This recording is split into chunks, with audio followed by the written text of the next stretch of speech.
One of the major things Shoaff taught me when I met him, he said, poor thinking habits keeps most people poor. Not poor working habits. Most people work hard, but they don't think hard. And Shoaff taught me that the mind is like a factory, a mental factory.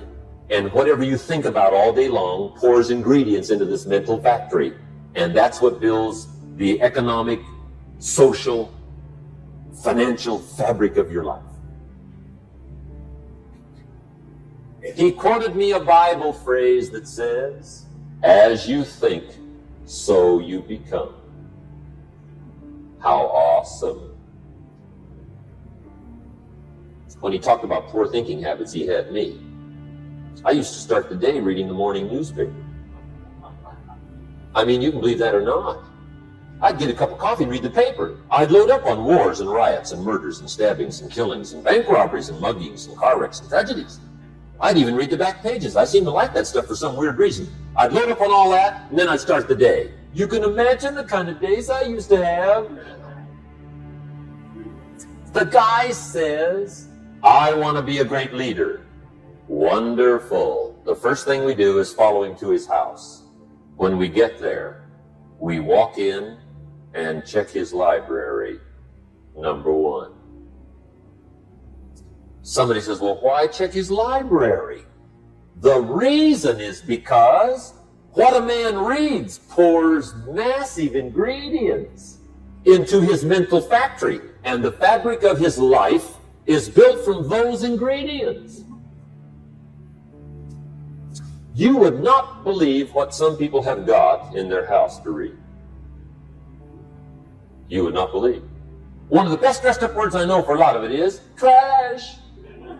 Can you imagine dumping a barrel of trash into this mental factory every day and coming out with a rich, dynamic, positive life? It can't be done. You might as well try making a cake with cement. The kids back in Danbury, Connecticut, high school, they're asking me questions one day. I'm talking to the kids. Kids got good questions these days. One of them said to me, Mr. Rohn, how do you build the good life? I said, it's simple. It's not easy, but it's simple. Here's how you build anything. Select the right ingredients, keep out the wrong ingredients, and it starts with thought. Everything starts with thought. So you must be wise and careful what you think about, because that starts everything. You got to be wise and careful. I asked the kids, what would happen if somebody dropped sugar in my coffee? They said, will you be okay? I said, what if somebody dropped strychnine in my coffee? They said, well, you'd be dead. I said, correct. Lesson one, life is both sugar and strychnine. You gotta be careful. I said, what if my worst enemy drops in the sugar? They said, will you be okay? I said, what if my best friend, even by accident, drops in the strychnine? They said, well, you'd be dead. I said, correct. Lesson two, watch your coffee. You got to be careful. See, it doesn't matter who hands you the bad stuff. It doesn't matter where you get the bad stuff. It'll still do its damage on your bank account, wherever you get it. Mr. Shoaff gave me one of the greatest phrases when I first met him, when he said, Jim, every day stand guard at the door of your mind. How important. Stand guard at the door of your mind. Now, our philosophy comes from a lot of places. Let me give it to you. Number one, from teaching, the influence of others, from the books we read, from the classes we take. And you might underline the word influence. This is where a big share of our philosophy comes from. Influence. In another series, we asked three major questions. Who am I around? That's called big questions. Some questions are little and some are big. This is a big one. Who am I around? Question number 2, what are they doing to me? This is called major. This is called big. Where have they got me going? What have they got me reading? What have they got me thinking? What have they got me saying? And the big biggie, what have they got me becoming? Influence plays a major role in the development of our philosophy.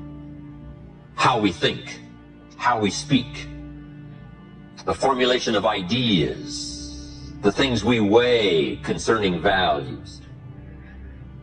All of this is so important, what we know, the mind, thinking, processing ideas and information. Ideas are simply information taking form. Now we do something very important with what we know. We weigh it. We put it on our mental scales and we weigh it. And I don't know, we may give it a number from 1 to 10. Probably not consciously. But if we hear something and we come into possession of some information and we give it a 10, we'll probably act on it right away. If we give it a 1, we'll probably let it slide. If it's important, we'll do something about it. If we don't think it's important, we'll probably let it go. But it's so important to evaluate. A key word we learn in leadership skill training, perception. Trying to find value in something. Where is the value? How valuable is it? How important is it? Is there something here that I can't see at first glance? Is there something below the surface? Is there something in the inner workings of it? What goes behind it? What goes beyond it? What is its origin? All of these questions that help us come to the perception of value, ideas, evaluating information. Now here's what's important, to have a good set of mental scales. What if in processing information your mental scales were off? And you weighed everything a little wrong? Do you think that would affect your life? The answer is, of course. And all you got to be is a little off for 10 years. And you can imagine what the difference is. I got a key phrase for you. Life accumulates. We either accumulate the debt or the value. We either accumulate the regret or we accumulate the equity. Now, we must all suffer one of two pains. The pain of discipline or the pain of regret. And I'm suggesting discipline. Mental discipline to refine ideas. Of course it's laborious and of course it's a push, but it's called small price to pay so that you won't have the regret later on. Regret weighs tons. Discipline weighs ounces. So if you accept the early ounces of discipline of thought to refine ideas and not just let major questions go by, what about society? What about the government? What about taxes? What about religion? What about life? What about capital? What about business? What about society? All of these major questions. What about my life and my value and my place and my future? And what about life? What about origin? What about destiny? What about opportunity? What about possibility? All of these major questions, to let them go casually by is to miss the treasures that your life could accumulate into in the coming months, the coming years.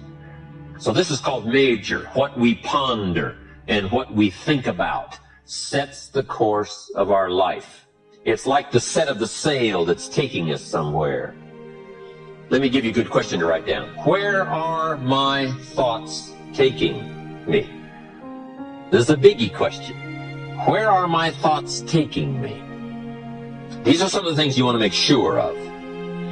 You might be able to be casual about some things, but here's some things not to be casual about. My philosophy is taking me somewhere. Big question, where? The accumulation of equity will either be there or won't be there. Life accumulates. And I'm either accumulating debt that I'll be sorry for, or I'm accumulating value that I'll be happy about. Key phrase, up front, the decisions are easy. Now, sometimes after we've lived a few years now, to repair our mistakes and get back on track seems like a tough job. But here's the key, and it's so exciting to talk to the teenagers. Make the note, if you start early,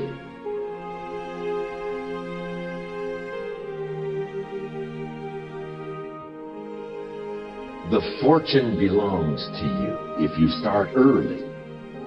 All fortunes that are available to humans, if you start early, The promise looms large, and the odds are heavy in your favor.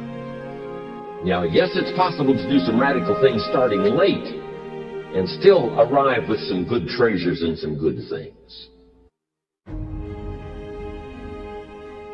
But when you haven't got that much time left, now sometimes the decision has to be so drastic people are not willing to make it. They're too tired and too weary and too ill. And say, look, I don't have much time left. It's not going to happen for me anyway. It's easy to take that attitude. But everyone here, we've got the time over the next 10 years. We've got the time the next 20 years. We've got the time the next 30 years to make some repair now in our errors of the past and set up some new disciplines. And I'm telling you, that's going to change everything. So, 5 years from now, I wish for you to arrive at a well-designed place.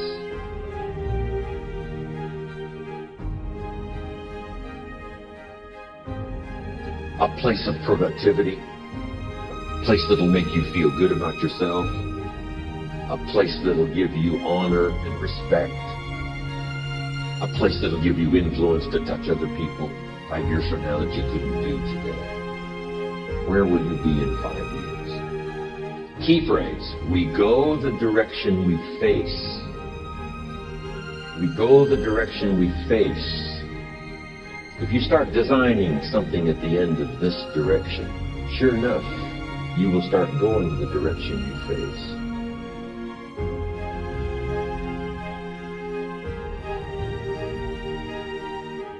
Next phrase, direction determines destination.